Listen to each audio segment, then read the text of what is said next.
Today, we call on Russia to stop its unprovoked, unjustified, unconscionable war.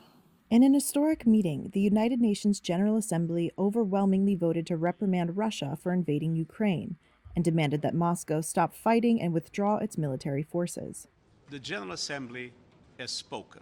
The resolution Wednesday was supported by 141 of the Assembly's 193 members and passed in a rare emergency session called by the UN Security Council.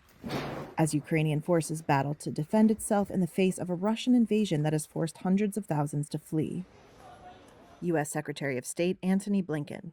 First of all, to put the vote in the UN in perspective, it is both overwhelming and I would even say historic.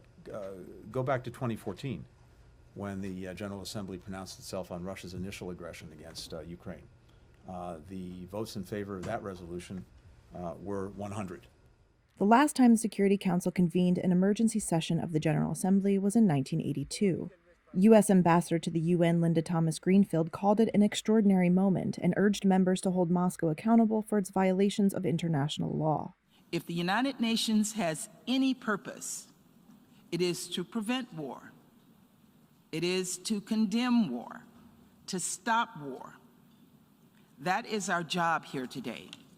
It is the job you were sent here to do, not just by your capitals, but by all of humanity. She accused Russia of using weapons that violate international laws, including cluster munitions and vacuum bombs. Russia's UN envoy denied Moscow was targeting civilians and accused Western governments of pressuring Assembly members to pass the resolution. Russia was joined by Belarus, which has served as a launch pad for Russian invasion forces, Eritrea, North Korea, and Syria in voting against the resolution. 35 members abstained, including China.